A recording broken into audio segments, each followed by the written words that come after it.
Magandang umaga po sa ating lahat. Nangailangan po mga lahat na tumayo. Sama-sama po tayo magpuri sa ating Panginoon. Sige nga po, bigyan po natin ng masigabong palakpakan ng ating Panginoon ang buhay. Hallelujah! O church, huwag tayo mahiyan sa mga sa Panginoon.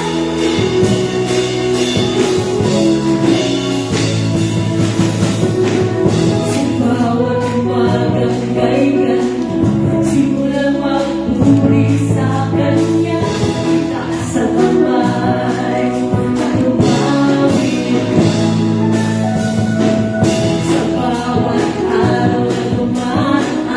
Panginoon, Ikaw ang dahilan sa lahat ng kaya at bawat ngiti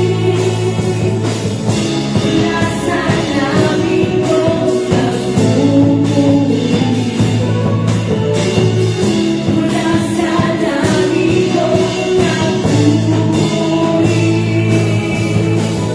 Jesus, sa buhay ko Ikaw ang nagbigay ng kulay. Wala sa iyo may kapantayan. O church! Jesus, sa buhay ko Ika'y kumilos at gumabay.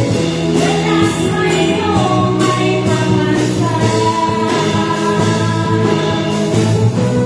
Sa bawat umagang kailan simulang magpuri sa Kanya, itaas ang kamay. O church, sabay-sabay tayo!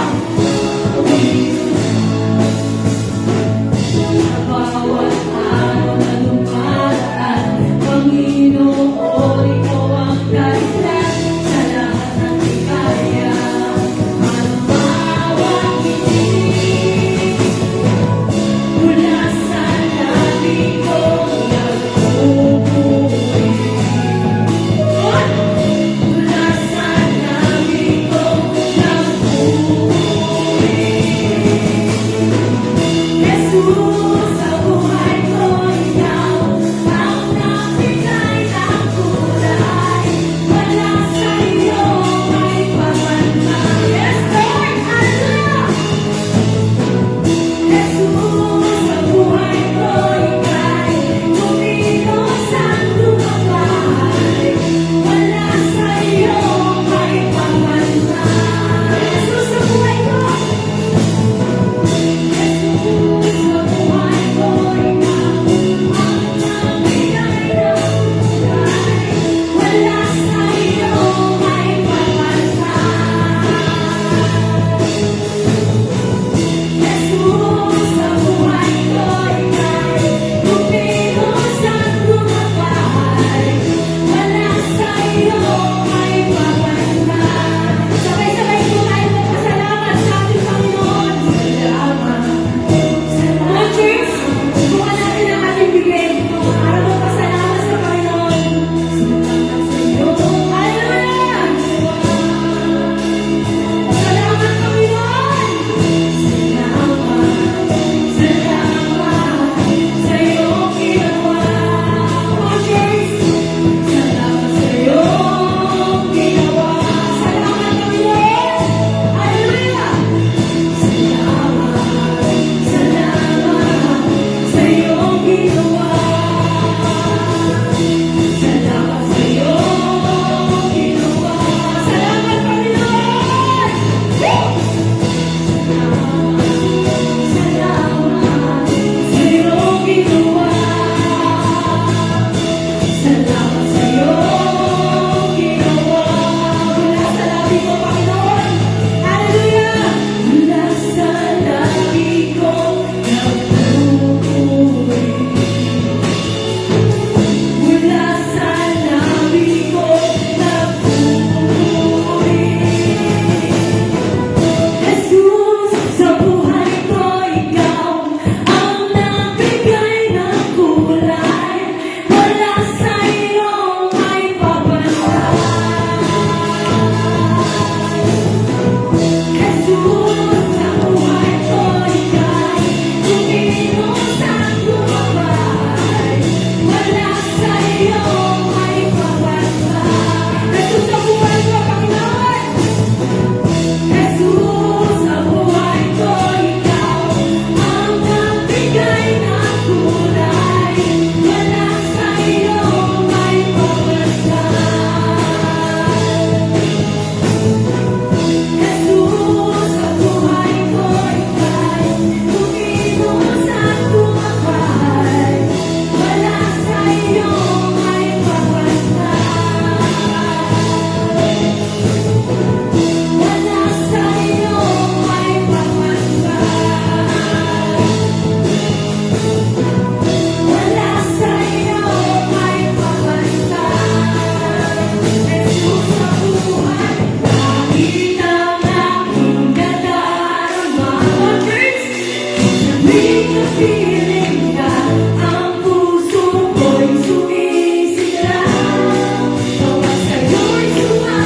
sigasat sa ating Panginoon.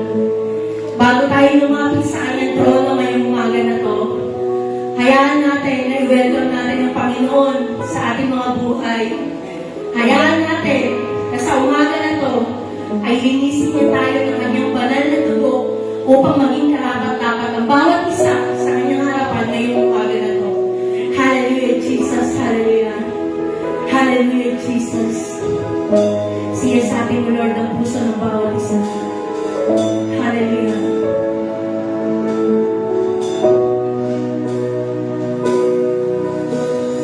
Puso ko iyong sinisiyasa.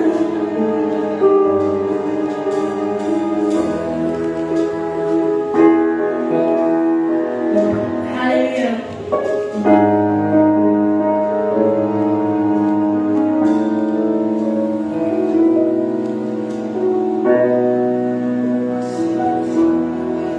Siya sa ating Jesus, ang puso ko sa kasalanan nagawa laban sa'yo. Yes, oh God, hallelujah. Nagtatapat, sumasamo, lumulog sa harap ng banal mong trono. Siya sa akin, O Jesus, ang puso ko sa kasalanan nagawa laban sa'yo. Yes, O Lord, hallelujah. Nagtatapat, sumasamo, lumulog sa harap ng banal mong trono. Lumalapit, di man karapat-dapat sa kabanalan mo. Biyaya at kawan, kapatawaran sa'yo ay nakamtan mo, O aking Jesus. Maaari po ba? Nakakatawa po ba ang lahat?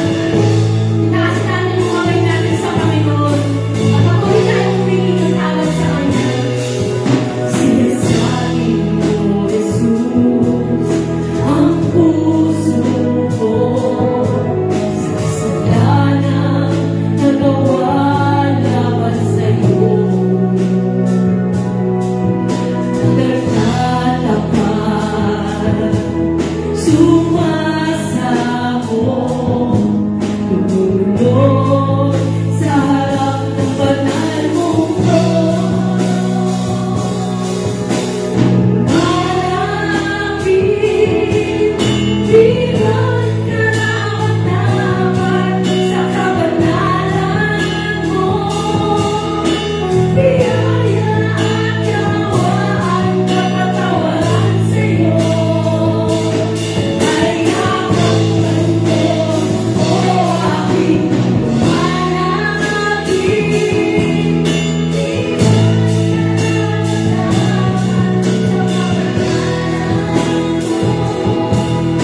Di biyaya at kawan, kapatawaran sa'yo ay nakamtan ko, O aking malapit. Come on, church! Sabihin natin sa Panginoon ito ngayong umaga na to, na tayo'y linisin niya upang maging karapat-dapat sa harap niya ngayong umaga na to at sa pagsamba sa Kanya ngayong umaga na to.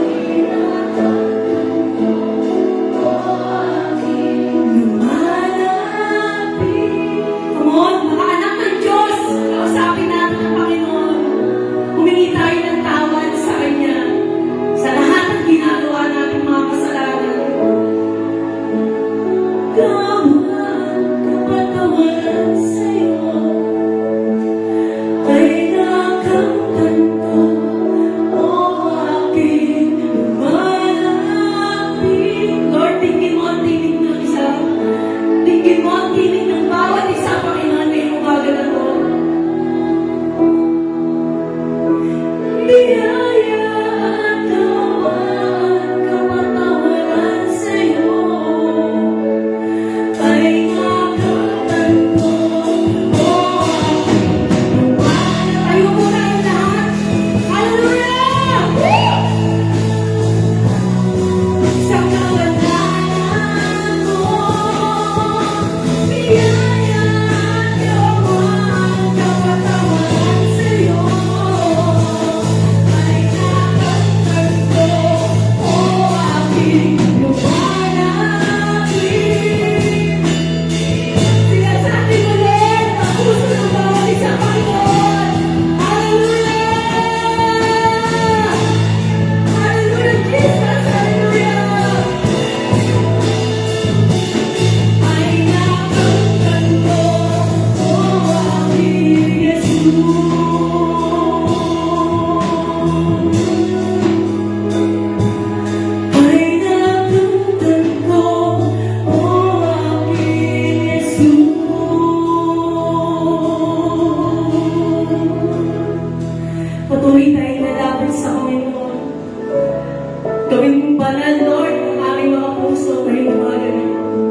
iyong gawa, sa iyong kapangyarihan, sa iyong kalwalhatian, Panginoon.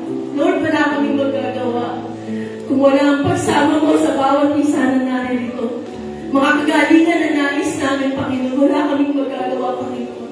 Kundi sa iyo lamang po kami umaasa, O God. Lord, sa umaga na to, hayaan mo na ikaw ang maghari sa aming mga puso. Ano man ang karumihan na nakikita niyo sa bawat isa, Panginoon. Maging sa amin, Lord, na lingkod mo. Ikaw ang patuloy na maglinis nito at gawin po kaming karapat-dapat ngayong umaga na to sa pakikinig ng iyong salita, sa pag-awit namin sa iyo, Panginoon. At lalo-lalo na, Lord, mamaya sa umaga.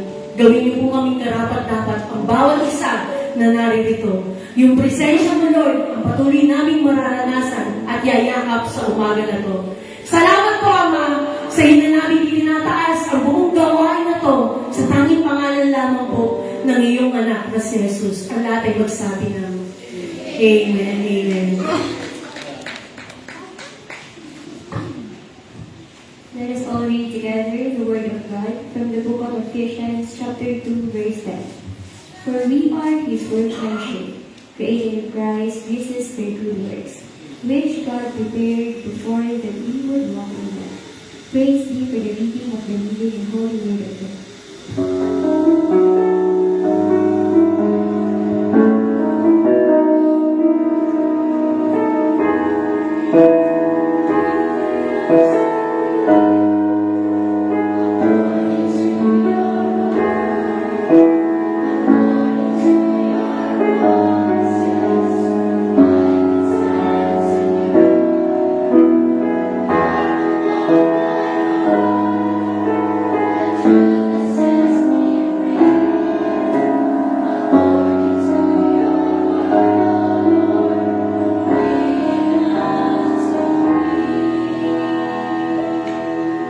You may all be seated.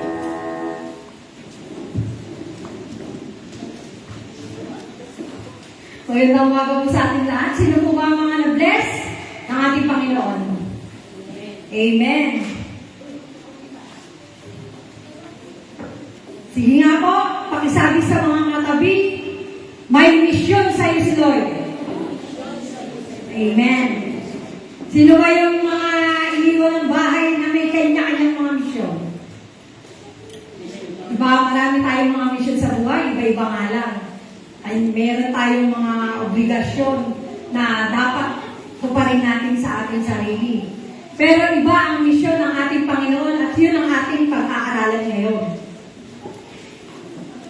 Ang ating pong pag-aaralan ngayon ay mula sa Efeso chapter 2 verse 10.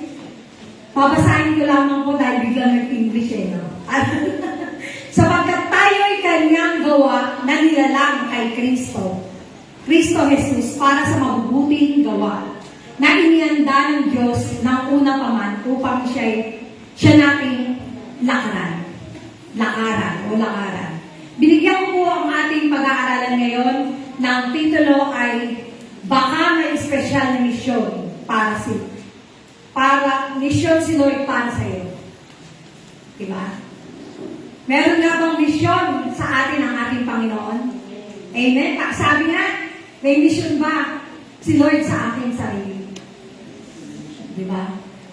Dito, sabi dito, maraming tao ang nagtatanong, ano ba ang plano ng ating Panginoon para sa akin? May silbi ba ang buhay ko? O baka mission lang tayo ng mission pero wala si Lord sa ating sentro, sa ating pamilya.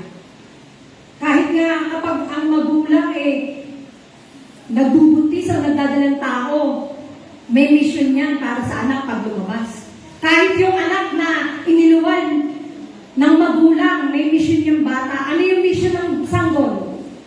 Ang mapaligaya ang ating mga magulang, di ba? Sino bang hindi matutuwa ang magulang kapag lumabas ang anak? Meron ba dito? Di ba wala? Di ba kapag lumabas ang anak? Yun ang nagiging mission niya, yung magpaligaya. Gumanang sa magulang. Sumunod sa magulang. Amen? Meron dito, sasabihin mo, may silbi ba ang buhay ko? Tatanungin mo yung sarili mo. Kung hindi ka nakakilala sa Panginoon. May special bang layunin si Lord para sa akin? Tanungin natin sa sarili natin yan. Madalas ba natin isipin na may calling lamang yung mga pastor na kagaya ng mga tumatayo dito sa harapan? Yun lamang ba yung mga calling sa ating Panginoon? Mga kapatid, tayo po'y nagkakamali lahat. Kahit po yung nagwawali sa labas, mga naging cleaners na hindi pa leader dito, may mga calling na yan. Kahit yung nag-aagiw lang, may mga calling na yan kay Lord. Diba?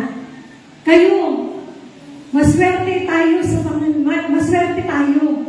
Dahil tayo may calling tayo kay Lord, dahil kung bakit tayo nandito lahat sa loob ng church at nakikinig ng magandang balita.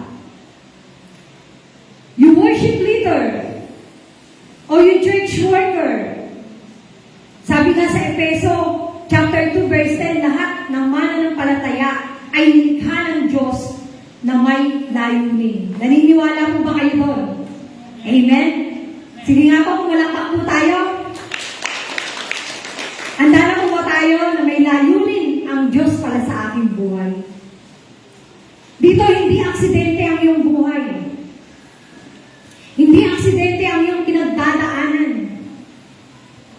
Minsan, kapag yung layunin mo o yung mission mo sa buhay natutupad mo, naiisip mo, sumasagi ba sa atin ang ating Panginoon?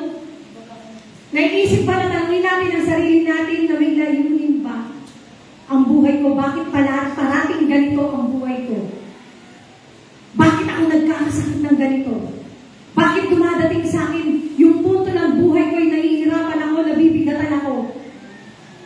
May mission ba talaga ang Panginoon sa akin? Minsan, mga Kristiyano nakakaranas ng ganyan. Titingnan yung ganito kami, pero nasa nagdadala lang. Amen? Nagdadala lang talaga. Kung hindi ka marunong magdala sa mga hindi nakakilala sa Panginoon, talagang manlulupay-pay ka, manghihina ka. Amen? Kaya, binigyan ko po ito ng 4 na puntos ang ating pag-aaral natin ngayon. So dito, sabi ko sa huli, hindi aksidente ang iyong buhay, hindi aksidente ang iyong pinagdadaanan. Hindi rin aksidente ang iyong tagumpay. At maging ang iyong mga luha. Hindi yan aksidente. Napakatalino ng ating Panginoon. Noon pa man, sa Genesis, nang nilikha tayo ng ating Panginoon. Binigyan niya tayo ng pangbibig. Binigyan niya tayo ng kaunawaan. Diba? Binigyan niya tayo ng mata, ng bibig, ng pandama. Binigyan niya tayo. Iisipin mo, kaya ba natin yun? Na ibigay natin sa sarili natin yung paano magagawa sa sarili natin yung kaloob-looban ng katawan natin. Nakaka-amaze, nakakamangha ang kapangyarihan ng ating Panginoon. Dahil yun ang mission niya sa buhay natin. Ang mahalin tayong lahat. Bigyan niya tayo ng kompleto na kagaya niya. Amen? Hindi, wag natin sayangin sa walang kaparaanan. Yung walang kabulaan ng mga gawain sa sanlibutan. Binigyan tayo ng layunin ng ating Panginoon, maging siya. Ginagabayan niya tayo. Maging siya. May layunin sa ating sarili na kahit anong pagdurusa, na kahit anong kasalanan natin, hindi tayo tinatalikuran ng ating Panginoon. Dahil yun ang layunin ng ating Panginoon sa ating buhay. Sa unang puntos po, ang mga pagsubok ay maaaring paghahanda ng Diyos. Sabi po sa Roma chapter 8, verse 28, at nalalaman natin sa lahat ng mga bagay gumagawa ang Diyos para sa ikabubuti ng mga umiibig sa Kanya. Napakagandang balita mula sa Panginoon. Sabi sa message na ito, ang Diyos ay hindi lamang Diyos. Ito ay Diyos ng tagumpay. Siya rin ang Diyos ng mga proseso sa ating buhay. Kung ikaw, pinoproseso mo lang ng sarili mo yung buhay mo, wala tayong patutunguhan. Sino dito nakakaranas ng kabigatan? Yung mga hindi nakakarinig ng magagandang balita. Yung mga pinagtatawanan lahat ng mga salita ng Diyos na kapag nag-share ka ng gospel, baliwala sa kanila. Binigyan ka ng pandinig upang makinig ka sa bawat salita ng ating Panginoon. Binigyan ka ng pandama para maramdaman mo yung kapwa mo. Kung napapagod ba siya, kung may layunin ka ba sa kapwa mo. Binigyan ka ng tapang ng ating Panginoon sa pakikisalamuha. Na katulad ni Apostol Pablo sa Efeso chapter 1. Yung panalangin ni Pablo doon, ano yung panalangin ni Pablo? Nabigyan tayo ng karunungan, ng katapangan sa pagpapahayag ng mga gospel. Hindi yung ikahihiya natin yung bawat salita ng ating Panginoon. Amen? Marami na walang nakakaalam na yung salita ng ating Panginoon ay nakakagaan yan, lalo na kapag Christian tayo. Yun nakakilala sa Panginoon. Yun ang hindi nila maunawaan. At yun ay dapat ma-share natin sa iba. Na kung nakakilala ka sa ating Panginoon, i-share mo yun sa iba. Mag-Bible study ka kahit walang nakakakita sa iyo. Amen? So bago pa ginamit si Jose bilang tagapagligtas ng kanyang pamilya, dumaan muna siya saan? Pagtataksil ng mga kapatid. Anong ginawa sa kanya? Dahil nainggit ang mga kapatid ni Jose, dahil paborito siyang anak ng kanyang mga magulang, anong ginawa? Itinamon siya muna sa balon, tuyo na balon, at doon ipinagbili para maging alipin. Dahil sa sobrang inggit, diba? Ang layunin ni Jose, hindi lang doon natatapos. Yung nagtapon siya sa balon, yung naging alipin siya, hindi siya tumalikod sa ating Panginoon dahil alam niya, may layunin siya sa kapatid niya kung bakit ginawa yun ng mga kapatid niya sa kanya. Nabilanggo rin siya. Amen? At ganoon din yung naging apostol si Pablo na dati si Saul. Diba? Taga-usig siya dati ng mga hentil, ng mga Kristiyano. Pinangungulong niya yung mga Kristiyano dahil sa mga salita ng ating Panginoon na ipinapangalap ng iba. Pero, dumaan muna siya sa matinding pagbabago ng buhay. Si Apostol Pablo. Minsan, tinatanong ba natin sa ating sarili, Panginoon, bakit ako? Amen? Ngunit, maaring ang tanong ay, ano ang itinuro mo sa akin? Kami ng mga leader, o kayo, ano ba ang kaunawaan namin dati? Nung una pa lang na pumasok ako dito, yan sila, Nanay Emma, sila Nanay Den. Wala akong alam sa Bible. Dala ng panalangin kung bakit nandito ako. Yan kila Pastor Archie. Wala akong kaalam-alam, sinasabi ko yung kila Nanay Den. Hindi ko maalam yung mensahe ng ating Panginoon eh. Hindi ko mabigyan ng mensahe yung bawat salita ng Bible. Bakit sila nabibigyan nila ng mensahe? Amen? Dahil pasalamat ako dahil yung layunin nila Nanay Den, nila Pastor Archie, nila Nanay Emma, ay ginawa niya sa amin. Yung layunin nila bilang isang leader, ipinamahagi niya para sa amin. Diba? Yung salita ng ating Panginoon, yung nangangaral sila, yung binigyan kami ng lesson, baka akala nyo, yung Christian, unti-unti nagle-lesson kami, nagpa-process kami. Ano ba yung una natin? Journal. Journal, seeker. Yan. Doon pa kami sa tuklas, nag-aaral.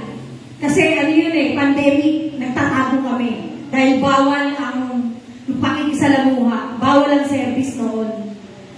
Dahil sa gusto mong matutunan ang salita ng ating Panginoon, kung ano yung ini-schedule nila Nanay Emma, na ngayon, nabahagi sa amin, na ngayon, ibinabahagi ko sa inyo, yun yung pinagpapasalamat ko sa Panginoon.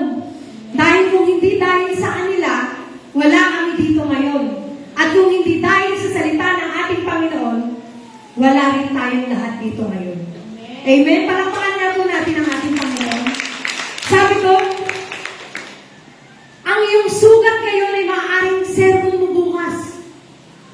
Nalalaman nila Nanay Emma kung anong katayuan namin nung araw. Nalalaman yung mga pag-uugaling meron kami nung araw nung pumasok kami. Hindi perfecto lahat ng mga Kristiyano na pumapasok dito sa loob ng church nung araw. Ang church hanggang ngayon, kung may kabigatan ka, kung may problema ka, kung may dinadala ka sa pamilya, kagalingan. Ang nais mo, pumunta ka dito sa church. Walang lalapastangan sa'yo. Walang lalait sa'yo. Papakinggan ka nila. Maaari ang ibang leader, prangka yan. Pero pinapangaralan ka rin yan upang lumalim ka sa pananampalataya. Minsan nga, nailigpitan pa ako noon Diba? Pag binigay nila yung ganitong schedule, kailangan nandun ka. Diba?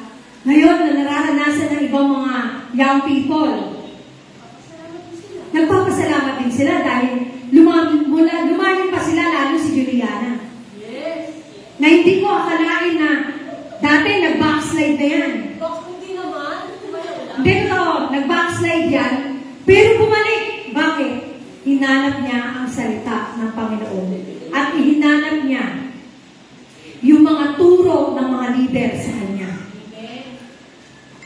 Dumadaan lang tayo sa mga struggle sa ating mga leader, pero yan ang tagapagturo natin. Yan ang mentor natin. Kaya nga tayo may pandinig, may pangunawa. Magpakalalim ka sa pananampalataya sa Panginoon. Pero kung dadamdamin mo ang bawat salita ng kapwa mo o nung katabi mo, mawawala ka sa mata ng ating Panginoon. At doon nagsisimula ang backslide. Dapat magpakalalim tayo sa Panginoon sa pamamagitan ng kanyang salita. Na kung noon dati, si Nanay Emma, si Nanay Deb, yan, tinuturuan kami ng bawat salita, ng mga lesson. Natutunan namin yan hanggang ngayon dinadala namin. Napaulit-ulit kami nagre-lesson hanggang sa mga iba na naman ng pastor. Lesson na naman kami. Ulit-ulit hanggang hindi mo natututunan. Marahil ang iba nawawala dito dahil sawang-sawa na sila sa akaleson. Sawang-sawa na sila sa bawat salita ng ating Panginoon.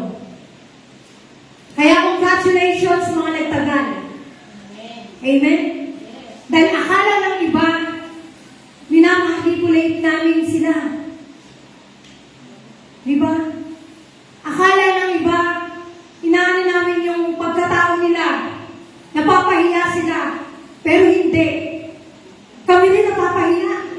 Napagsasabihan din ng matatanda. Kung ano yung dinadanas nyo ngayon, nararanasan din namin noon. Amen? Kami nga na nag-aaral ng pastor, nararanasan din namin na pagsabihan ng mga ama namin ng mga pastor din namin ng mga senior pastor. Napagsasabihan din kami. Bagamat sumasama ang loob, pero nandun ang pagpapalalim mo sa Panginoon kung bakit nakikinig ka ng bawat salita. Sabi doon, ba't napunta ako sa sabi sa puntos, ikalawa, ang hindi pagkakontento sa mundong ito ay tanda ng mas mataas na layunin. Marahil iba, nagtataka sa atin kung bakit nandito tayo sa loob, nag-aaksaya ng oras sa mga misyon mission natin. Nag-aaksaya sa Bible study. Hindi natin nababasa ang kanilang mga kaisipan. Yung mga nasasalubong natin. Sa paligid natin. Pero alam ng Diyos kung ano yung layunin mo sa kapwa mo. Kung bakit ginagawa mo yung pagba-Bible study. Kung bakit ginagawa mo sa kapwa leader mo ang turuan sila, ang i-mentor sila. Dahil ang iba na nagtatawa sa atin ay hindi makontento. Amen? Na kapag nandito sila sa loob ng church, ay hindi sila kumikita. Yun yung mga katwiran nila, di ba? Kaya kanina tinanong ko sa inyo kung may naiwan kayong mga misyon sa buhay. Di ba yung iba mga negosyante? Pasalamat tayo kay Lord dahil kahit papano, yung bawat salita niya, sa loob ng isang linggo, gusto natin marinig. Amen? Gusto natin maramdaman yung pag-ibig ng ating Panginoon. Gusto natin matutunan yung bawat salita niya na linggo-linggo natin sinasabi dito. At ang Panginoon ay ang siya kumikilo sa ating lahat sa kalagitnaan ngayon. Sabi nga sa Colossus chapter 3 verse 2, ituon ninyo ang inyong isip sa bagay na nasa itaas, hindi sa mga bagay na nasa lupa. Tandaan niya. Kung titignan niyo nga yung kapwa niyo, sinabi ko sa inyo, kahit na nandito sa loob ng church, nobody's perfect. Lahat tayo may kanya-kanyang mga kasalanan. May mga kanya-kanyang tinatago. I-share natin sa labas kung ano yung natutunan mo ngayong linggo. Kung ano yung kapahayagan na ipinahayag ko na mula sa Panginoon, ayun ang i-share mo sa pamilya mo. Kahit na sa 2 hours o 1 hour na nakikinig ka ng salita ng Panginoon, i-share mo yan, yung gospel na yan. Dahil yun ang katawan sa Efeso. Yun ang dalangin ni Apostol Pablo sa Efeso.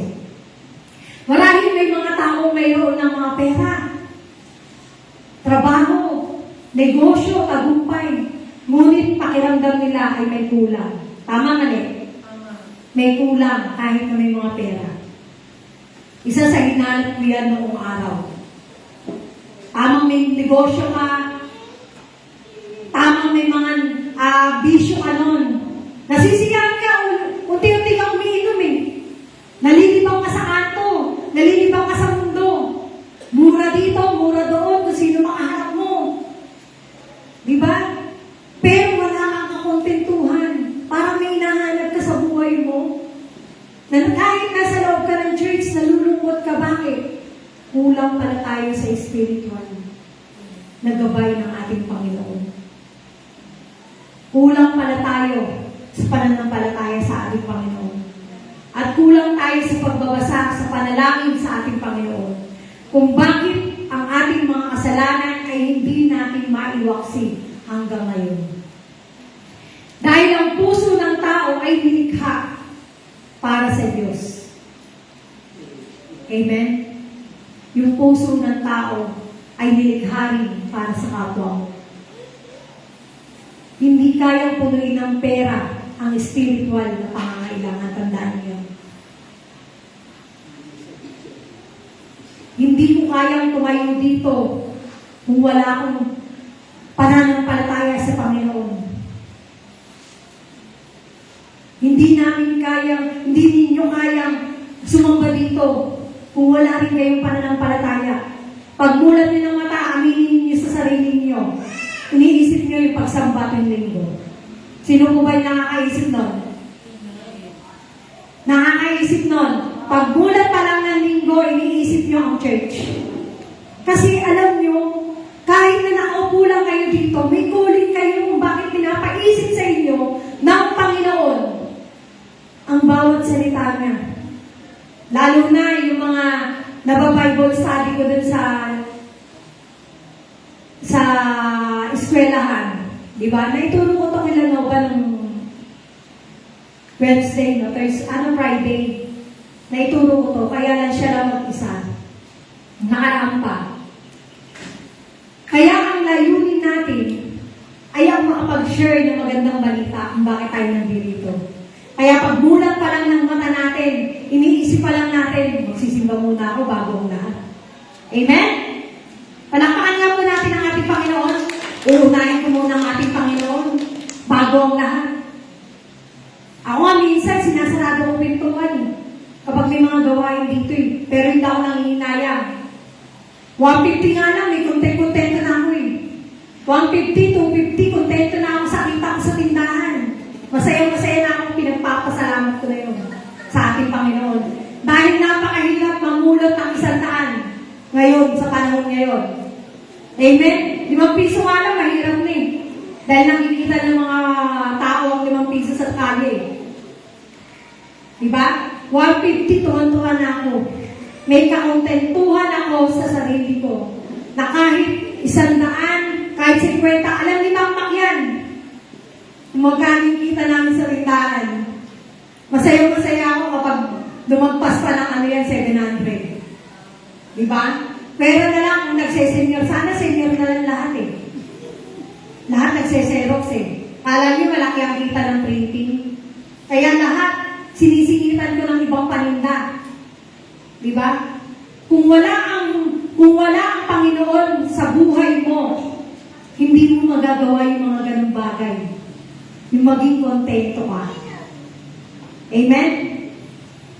Hindi mo magagawa yung ganun na isasarado mo, isasacrifice mo yung 1 araw, 2 araw, ngayong linggo na to. Baka 1 linggo sarado ko, bukas wala ako dahil recognition ng anak ko. Diba? Pangalawa, sa Martes, nasa Maynila ako, ayusin ko yung SS nanay. Hindi ko iniisip yung negosyo ko. Dahil alam ko na nasa Panginoon ako. Na ngayon, gagraduate ang anak ko na hindi ko ini-expect na magkakaaway pa. Eh, sitting-pretty lang si Makmak sa bahay. Diba? Yung walang iniintay, hindi subsub sa pag-aaral. Pero magkakaaway pa. Layunin ng ating Panginoon yun. Kung siyang inuuna mo, uunahin ka rin niya. Ibibigay pa yung mas better. Yung mas sobra pa sa inaakala mo. Inaakala mo nga lang, mag-iitim lang siya ng toge. Pero yung inaakala mo na bago ang lahat, may award pala. Diba? Kaya nung nangyari yun na magkakaaway si Makmak, nagpasalamat ako sa Panginoon. Diba? Yung gumraduate lang, makita mo may trabaho na ako, okay na. Kontento ka na sa lahat ng bagay. Mabuhay ka araw-araw. Nagbimerienda araw-araw. Diba? Kumain ka araw-araw. Kahit sa gabi, may merienda pa. Isipin mo saan nagagaling yung pera mo. Kaya nagpapasalamat ako kahit na 150, 250, 350 o 500 pa yung kita mo sa tindahan. Masaya na ako. Tapos sisigilin ka pa sa isda. Eh di wala ka nang kita. Amen? Oh, pero kapag sinisingil ako, ito yung nakaka-amaze sa Panginoon. Pag sinisingil ako ng magaligay, baka mamaya sisingilin din ako yan. May dumadating na customer sa akin. Binabalik ni Lord yun. Diba? Ibinabalik ni Lord yung pagpapala. Pag marunong ko magbayad ng utang. Diba tangad kayo na? Nagbayad na ako sa iyo, ha? Kaya nakaka-amaze ang kapangyarihan ng Panginoon kung bakit isineshare ko sa inyo dahil nangyayari talaga sa aming buhay. Isineshare ko yan. Maging sa mga anak ko na kahit konting pasalamat sila, kahit na konting bagay na meron sila, magpasalamat sila sa Panginoon. Na kahit na wala kang award, okay lang. Pasalamat sa Panginoon. Yan yung tinatanda ko sa kaisipan ng aking mga anak. Di ba? Magpasalamat. Matutong magpasalamat. Kaya doon, sabi nga, hindi kaya punuin ng pera ang spiritual na pangangailangan. Di ba? Masaya-masaya. May mga tao na biglang naghahanap ng panalangin. Tama? May lumalapit na, pag-pray mo naman ako, mga ganung bagay. Di, syempre, nakikita sa iyo yung kalooban ng Panginoon kung bakit ginagawa sa iyo ng tao yun.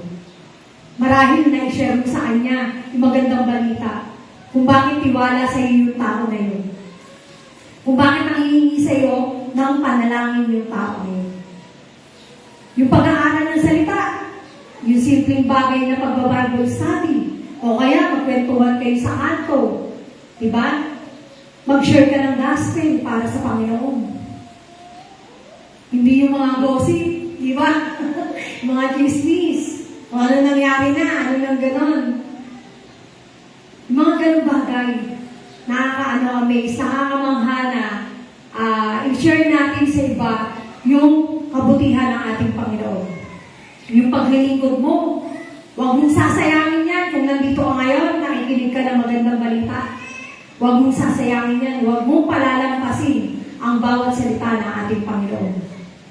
Sabi nga sa application, ang pagkauhaw mo kay Lord ay hindi kahinaan. Tandaan mo yan.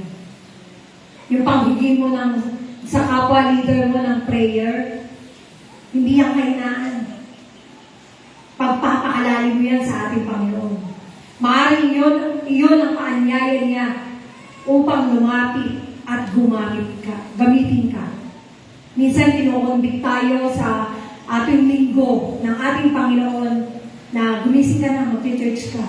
Yun ang kauna-unahan mong iniisip Pag-gising mo pa lang, kailangan maganda ako bukas pag nasa church. Diba? Maganda ba? Joke lang. Yun yung iniisip mo pag mulat pa lang ng mata. Hindi nga ako prepared. Sa ikatlong puntos, ang paulit-ulit na pagtawag ng Diyos ay katunayan ng kanyang plano. Diba? Paulit-ulit ka ng mini-message ni Lord kahit buksan mo pa yung Facebook na yan. Diba? Kahit pumunta ka pa sa kanto, hingi ka pa rin ng hingi ng sign. Ayaw pa rin tuminag sa tawag ni Lord. Kasi nakikinig ka sa ingay ng mundo na nasa inyong harapan. Diba? Kaya hindi mo marinig ang tinig ng ating Panginoon. Nandyan lang siya sa puso niyo, kapatid. Nandyan lang ang ating Panginoon. Ang ating Espiritu ay hindi umaalis. Yung Espiritu ng ating Panginoon ay hindi umaalis sa ating puso. Ayaw niyo lamang pakinggan ang kanyang boses. Ayaw niyo lamang siyang pakinggan yung kanyang tinig. Na kahit anong buklat niyo ng Facebook, ganyan lang siya ng ganyan. Ayaw niyo pakinggan. Lahat ng mga nakikinig, kahit yung mga nasa labas na yan, may mga layunin sa Panginoon yan. Diba? Yung mga tambay nga, may layunin din sa Panginoon yan. Hindi yung layunin ng mga tambay manggulo sa kanto. Manggulo sa kapwa. Minsan ganyan yung mga layunin ng mga walang pananalig sa ating Panginoon. Sabi sa Jeremiah chapter 29 verse 11, sapagkat nalalaman ko ang mga plano ko para sa inyo, sabi ng Panginoon. Alam niyo yung mga plano? Kung bakit may nawawala, kung bakit bigla ka na lang nagkakaroon, yung tipo na walang-wala ka ng isasaing kinabukasan pero biglang nagkaroon. Diba? Tapos bigla ka na lang tatalikod.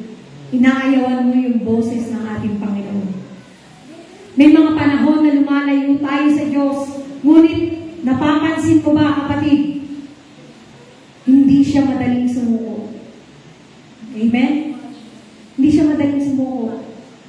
Kung ikaw, parang may bumubulong na sa'yo, tatalikod na ako sa Panginoon. Pero ang Panginoon, hindi nagsasawa yan. Hindi napapagod yan. Kaya nga may 7 araw sa Genesis, nagpahinga siya. Pagkatapos ng 6 na araw na nilikha niya ang lahat ng meron sa atin ngayon. 7 araw, yun yung kapahingahan niya na dapat ay maranasan niyo rin.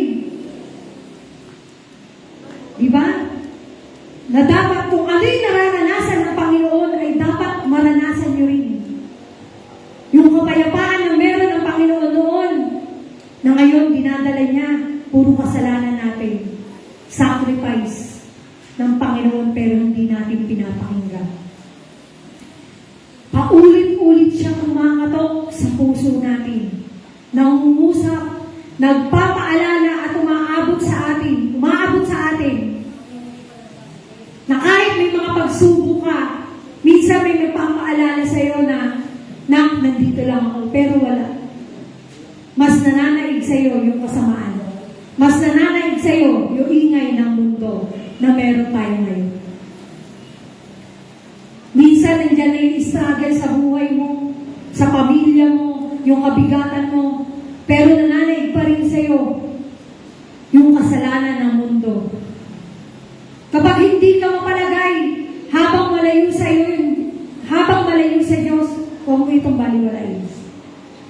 Maaaring yun ang tinig ng Espiritu Santo na nagsasabing, anak, bumalik ka. Pakisabi nga sa kapatabi, anak, bumalik ka sa Panginoon. Kung nakakaramdam kayo ng pagka-bigo, kabigatan sa puso, nakakala nyo, iniwan kayo ng lahat. Diba? Lalo na sa mga estudyante, nakakala nyo, wala na. Wala akong ganitong pambayad, hindi ako makakapag-aral. No. Magpo-provide ang Panginoon sa inyong buhay. Napakabuti ng ating Panginoon. Amen? Kaya natutuwa ako sa JRM, sa young people natin dito sa JRM Douglas. Marami ang nakakapagtapos. Diba? Kaya, mas maganda na iano sa eskwelahan yung mga kahit isang verse may katuruan sa loob ng eskwelahan. Mas magandang iyan yun. Agree ako doon sa balita na yun. Yung magkaroon ng katuruan sa loob ng eskwelahan. Dati naman meron eh. Dati katikis mo ba yun? Nagbautis ko pa ako nun eh. Mas maganda na maparating sa mga estudyante, lalo na yung iba natin mga estudyante mahihina ang loob. Diba? Ayaw nilang napapahiya sila. Napakanipis nila kapag kinagagalitan sila. Marami ang mga nagpapakamatay. Marami ang mga nagiging struggle nila sa buhay. Yung ganito yung pamilya ko, yung ganyan yung buhay ko. Katulad nung nangyari sa bayan yung mga nagbarilan na yun. Layunin ba ng mga estudyante yun? Hindi. Layunin ba ng Panginoon yun nang pumatay sila? Hindi. Sariling kaparaanan nila yun. Hindi nila mission yun. Biro mo, mission lang nila yung sa game. Matupad nila yung mission sa game. Yung mga task. May mga task pala doon sa game. Na kapag ginawa mo yun, tataas yata yung pinaka-ano nila, no? Ranking nila. Sa tingin nyo, ang Diyos ba ang nasusunod doon sa game na yun? Hindi. Hindi nasusunod. Dahil sarili nilang kaparaanan. Sino ba yung gumawa ng game na yun? Tao lang din. Ang daming namamatay ngayon. Maging yung mga estudyante na 13 anyos, pumasok lang sa room. May hinanakit. Binuli lang daw siya dun sa taga-room na yun. Binabalang daw ang gamit. Saka umakyat. Ay saka bumaba. Pinagsasaksak yung mga klase. Nang ganun-ganun lang. Bakit? Kaya nasa loob ng pamilya o nasa loob ng paaralan, yung ikapapalagay ng mga estudyante, yung mga katuruan sa Bible na dapat i-share yun, na mismo natin na nakakaalam na magandang balita, aware tayo dun sa mga ganung bagay, sa mga ganung klaseng estudyante. Aware tayo sa mga ganung sistema ngayon. Maraming mga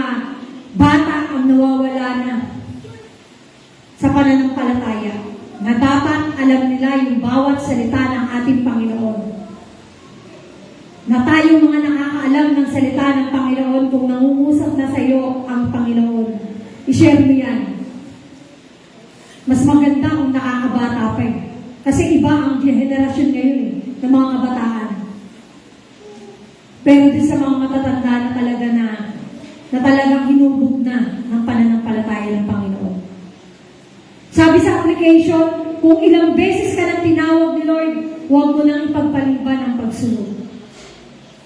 Marami ka nang binigyan ng sign. Marami nang ginawa ang Panginoon sa iyo. Nawala ng lahat sa iyo, pero ayaw pa rin sumunod sa mga kautusan niya. Maraming din natin maintindihan yung bawat salita ng ating Panginoon. Pero, itanim nyo sa inyong mga puso na mabuti ang Panginoon sa ating buhay. Dahil hindi tayo bibigyan ng Panginoon ng mga struggle na ganyan, ng mga pagsubok na ganyan, ng mga kabigatan na ganyan na nararamdaman natin kung hindi mo kakayanin. Ibinigay sa iyo yan ng Panginoon para panghawakan mo yan ng may tapang na kasama siya. Sabi sa slide 4 ay sa ika-4 na puntos, ang pusong tumulong sa iba ay maaaring bahagi yun ng iyong mission. Hindi lang tayo nakaupo dito. Sabi ko nga, mag-share kayo ng magandang balita. Kung ano yung layunin mo, ano yung mission mo.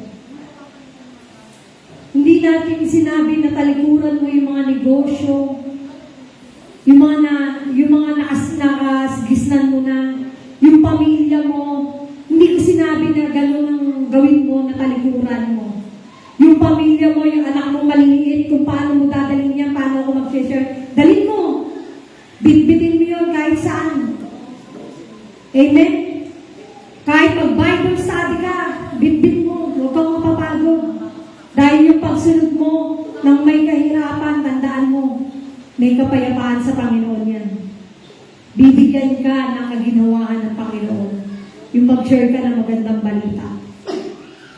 Yun yung tunay na kahulugan ng pagpapala at kabutihan ng ating Panginoon. Ang magtulungan tayo sa isa't isa. Sabi sa Galatians chapter 6 verse 2, magtulungan kayo sa pagdadala ng pasanin sa isa't isa. Hindi yung kapwa mo nakita mo naghihirap, pabayaan mo siya, matuto. Diba? Hindi mo tutulungan. Pangaralan mo. Pangaralan mo nang hindi nakakasakit sa kanyang damdamin. Mag-share ka ng magandang balita. Amen? Yung hindi nakaka-open sa kanya. Kung lumalayo na siya sa puto niya na mabigat na talaga, pangaralan mo. Darating ang time na tutulungan ni Lord yung bawat isa sa atin. Kung hindi mo kaya mangaral ng salita ng Panginoon, mag-pray ka. Manalangin ka sa Panginoon, magbigay ka. Sabi nga ni Apostol Pablo sa Efeso, chapter 1, dalangin ko ang bigyan kayo ng karunungan.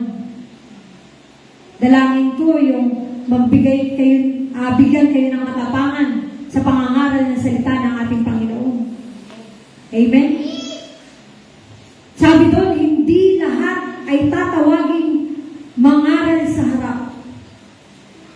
Ngunit ang lahat ay tinawag upang maglingkod. Hindi yung mag-church lang tayo. Tandaan nyo, nakaupo kayo dyan. Pag uwi nyo ng bahay, sabihin nyo sa sarili nyo, may layunin ako sa Panginoon. At may layunin din ang Panginoon sa akin kung bakit ginagawa ko ito. Hindi ito kabigatan, yung maglingkod.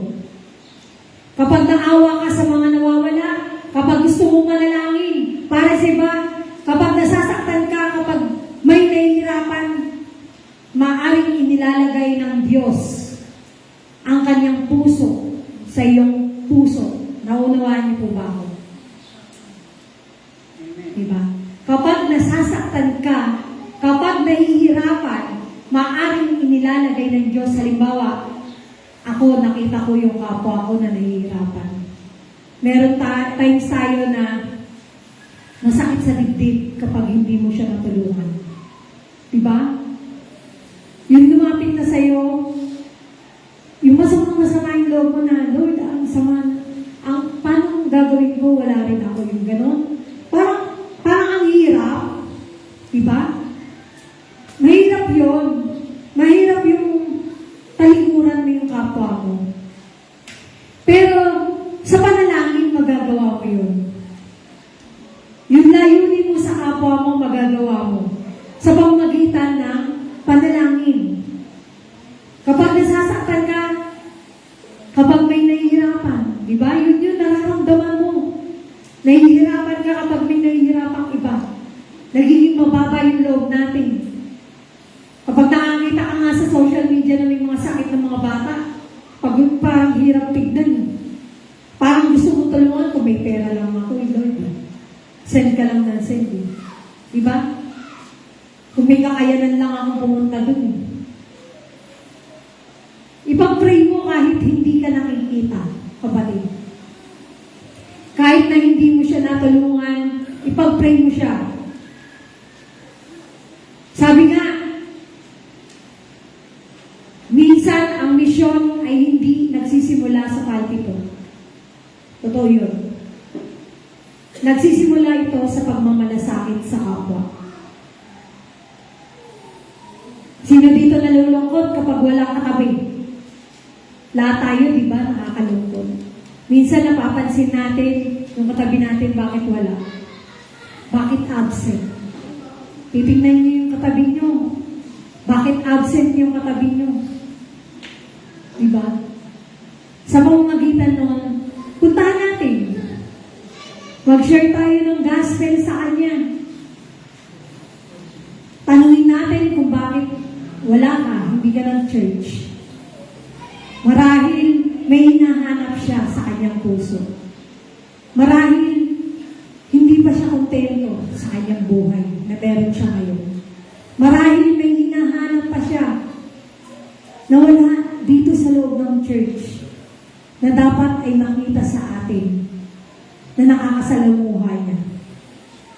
Sabi nga, ang simpleng pagbisita, pagdasal, pag-encourage at pagtulong sa kapwa ay maaaring bahagi ng dakilang plano ng Diyos para sa iyong buhay. Naniniwala po ba kayo doon? Kung naiisip mo yung mga bagay na kapag absent ang isa, dapat puntahan mo siya. Naniniwala po ako sa ganun. Nalulungkot ako kapag may mga absent, nakikita kong bakante ang mga bangguan. Nalulungkot ako doon. Todo ng pray ko doon. Diba? Na, Lord, ito na naman, linggo na naman. Gusto ko po makita yung mga kapatid ko na nawala sa iyong kawan. Amen? Puntahan mo yung mga nawawalang kawan, yung nawawalang tupa. Minsan yun yung isagi natin sa kaisipan natin. Huwag natin iwawaglit yun, bakit nawala siya sa church. Marahil may mga pinagdadaanan sila. Lagi natin niyang iintindihin yung pagpapakababa sa kapwa. Sa puntos 5, pang-5 pala to. Ang iyong testimonya ay may kapangyarihang magdala ng pag-asa. Totoo yan. Kung matagal ka nang tumatayo sa harap, wala pa rin makita sa iyo ang kapwa mo. Paano mo sila mahahalta? Paano mo sila madadala dito sa loob ng church? Amen? Paano mo makikita sa kapwa mo na tunay nga silang dilingkod sa Panginoon? Kung hindi nakikita sa atin yung tunay na pag-ibig ng ating Panginoon. Na dapat na makita ng kapwa natin yun sa ating buhay. Yung Christ-likeness. Yun ang gusto ng ating Panginoon. Yun ang gusto ng Panginoon ang mag-share tayo. Yung makita sa sarili natin na nagpapakababa tayo sa kapwa. Na kahit anong layo niyan, na kahit anong sitwasyon ng buhay na meron sila, matuto kang makinig sa kanilang mga problema. Hindi yung makikinig ka sa problema Mahirap yung ganun. Yun ang lagi natin, lalo na sa nakakilala na tayo sa Panginoon. Kung lihim mo lang, huwag mong ipagkakalat. Alam ng Diyos kung ano yung nasa puso mo. Alam ng Diyos kung ano yung pinagpe-pray mo sa kapwa mo. Pag-pray mo, kung meron kang kapwa na gusto mo na makatabi dyan, kung meron ka na mga kapatid na gusto mong mapunta dito, pag-pray mo, huwag kang magsasawa. Ako hindi nagsasawa eh. Diba? Hindi ako nagsasawa. Sa bunso ko, hindi ganun active. Pero kapag nang-utos ako na may gagawin ka sa loob ng church, sumusunod naman siya. Pero lagi kong pinapangaralan siya na, Nanak, yung mga dumadating sa iyong karunungan, lagi ka magpapasalamat sa Panginoon. Binigyan ka ng karunungan na ganyan. Natuto kang naging matalino ka sa lahat ng bagay. Matuto kang magpasalamat kahit isang linggo lang. Diba? Hindi yung sub-sub siya sa pag-aaral. Lagi siyang may ginagawa. Diba? Huwag kang magsasawa, kapatid, kapag ganun lagi ang mga daing sa iyo ng kapwa mo. Huwag mong panghihinayaan, huwag mong pinanghihinayangan yung 1 minutes lang, 2 minutes, upo ka sa tabi niya, higa ka sa kama niya. Na, sumama ka naman ng linggo. Makakuha mo ng lahat, care ka na. Minsan ginaganon ko yung anak ko. Higa ka sa kama niya. Nakakuha mo ng lahat. Matalino ka na. Tingnan mo, lagi kang sa eskwelahan. Lagi kang president pa na. Magpasalamat ka. Anong yung sabihin mo kay Lord? Lord, magpasalamat ka. Sumama ka sa akin linggo-linggo. Pero ang katwiran niya, Mama, may ginagawa ba ako? I-capstone namin ngayon. Pero hindi ako nagsasawa. Araw-araw ko siyang ini-invite. Araw-araw ko siyang ginaganon. Pero pinagpipray ko siya. Dahil darating ng araw, balang araw makikita ko siya katabi ko. Diba? Na kuminsan, kapag may message ako, halimbawa yung boyfriend ko sa abroad, pinaparinig ko sa kanya, nagsashare kasi ako ng gospel dun sa boyfriend ko na yun. Na kapag may inaaral ako tuwing linggo, sineshare ko sa kanya, pinaparinig ko yun sa anak ko, kung paano ako mag-share sa kanya. Nagpipreach ako sa harapan niya. Hindi ako naiyak. Hanggang sa matutunan niya yung pag-ibig ng Panginoon. Naririnig yun ng mga anak ko.